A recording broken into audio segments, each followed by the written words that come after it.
Hi అండి, welcome to Mahalakshmi vlogs. ఇంకా ఈరోజైతే మెంతం కూర పచ్చడి అయితే చేశానండి. ఇలా వేడి వేడి అన్నంలోకి అయితే సూపర్గా ఉంటుంది, చాలా బాగుంటుంది. పిల్లలకు కూడా హెల్త్ కూడా చాలా మంచిదండి. మెంతం కూర పచ్చడి వారానికి ఒకసారి చేసి పెట్టామంటే పిల్లలకు చాలా మంచిదండి. హెల్త్ గురించి అయితే మెంతం కూర పచ్చడిని అయితే వారానికి ఒకసారైనా 2 సార్లు తిన్నా కానీ బాగానే ఉంటుందండి. పచ్చడి మాత్రం సూపర్ టేస్టీగా ఉంటుంది, చాలా బాగుంటుంది. వేడి వేడి అన్నంలోకి నెయ్యి వేసుకొని తింటే.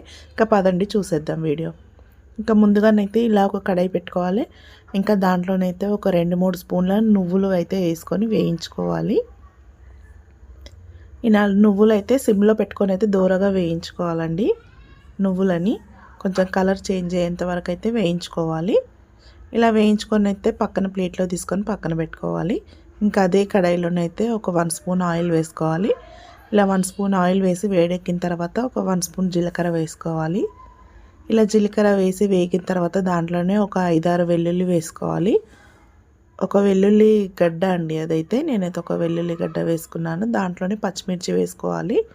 మీకు తగినంత వేసుకోండి, మేమైతే తక్కువే తింటాం కాబట్టి తక్కువే వేసాను. మీరు ఎక్కువ తింటే ఎక్కువ వేసుకోండి. ఇలా మధ్యాహ్నం కాటు పెట్టి అయితే వేసుకోవాలి, లేకుంటే పైకి చిల్లుతుంది అది.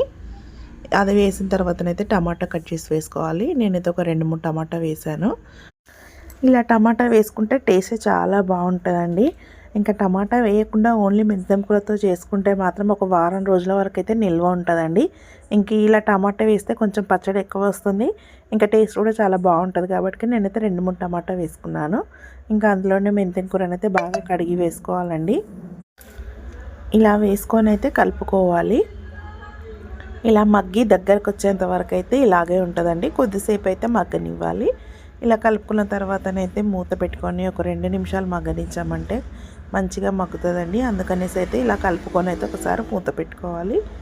ఇలా మూత పెట్టిన తర్వాత ఒక 2 నిమిషాల తర్వాతనైతే చూస్తే ఇలా మొత్తం దగ్గరికి వచ్చేసింది చూడండి. ఇలా వచ్చిందాన్ని అయితే మళ్ళీ ఒకసారి అయితే ఇలా కలుపుకోవాలి. ఇలా బాగా కలపాలి చూడండి. ఇంకా టమాటా కూడా మగ్గిపోయింది. ఇంకా మెంతం కూర మనం ఎంత వేసినా కానీ అది మగ్గిన తర్వాతనైతే కొంచెమే అయిపోతుందండి. ఇంకా నేనైతే పెద్దవి 2 కట్టలు అయితే వేసాను. ఇంకా చూడండి ఎంత అయ్యిందో అదైతే. ఇంకా దాంట్లోనే ఒక 1 స్పూన్ అయితే పసుపు వేసుకోవాలి. ఒక 1.5 స్పూన్ అయితే ఉప్పు వేసుకోవాలి దాంట్లోనే.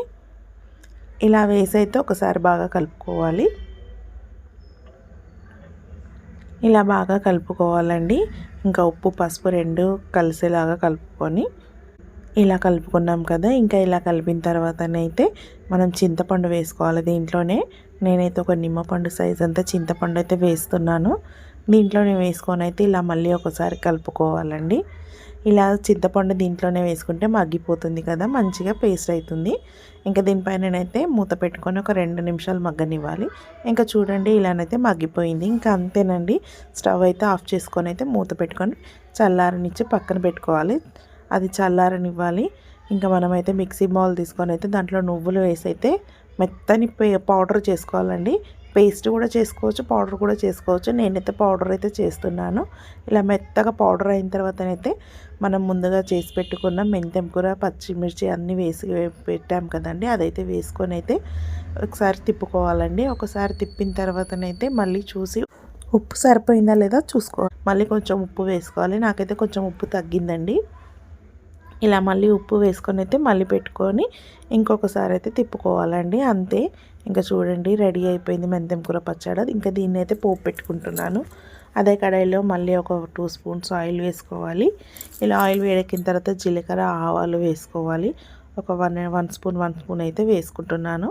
కొంచెం మినప్పప్పు వేసుకుంటున్నాను. ఇలా వేసి కొంచెం వేగిన తర్వాత ఎండుమిర్చి వేసుకోవాలి ఒక 2-3. ఇలా 2-3 ఎండుమిర్చి వేసి కొంచెం వేగిన తర్వాతనైతే దాంట్లోనే కరివేపాకు వేసుకోవాలి. ఇలా కరివేపాకు వేసి బాగా కలిపిన తర్వాతనైతే అది వేగాలండి. కొంచెం వేగిన తర్వాత ఇంకా మనం ముందుగా పేస్ట్ చేసి పెట్టుకున్న మెంతం కూరనైతే వేసుకోవాలి దాంట్లోనే. ఇలా నేనైతే మొత్తం మెంతం కూర వేసుకొని అయితే కలుపుకుంటున్నాను. చాలా బాగుంటుంది, సూపర్గా ఉంటుంది. మీరు ట్రై చేయండి. నిజంగా అండి చాలా అంటే చాలా టేస్టీగా ఉంటుంది, చాలా బాగుంటుంది. హెల్త్ కూడా చాలా మంచిది కదా. ఒక్కసారి ట్రై చేసి చూడండి. ట్రై చేసి చూసి ఎలా వచ్చిందో నాకు మాత్రం కామెంట్ బాక్స్లో కామెంట్ చేయండి. నిజంగా నచ్చుతుందండి. సూపర్ టేస్టీగా ఉంటుంది, చాలా బాగుంటుంది.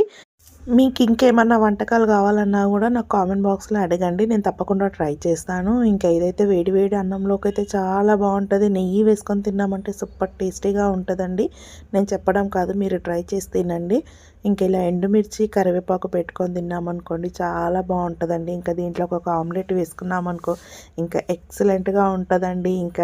ఇంకా దీంట్లో సల్లమిరపకాయలు పెట్టుకొని తిన్నా కూడా చాలా బాగుంటుంది. ఇంకా నాకైతే ఆమ్లెట్ ఎక్కువ ఇష్టం అండి. ఇంకా దీంట్లో పెట్టుకొని తినడానికైతే ఇంకా నచ్చితే మాత్రం తప్పకుండా లైక్ చేయండి, షేర్ చేయండి, సబ్స్క్రైబ్ చేసుకోండి. Thanks for watching.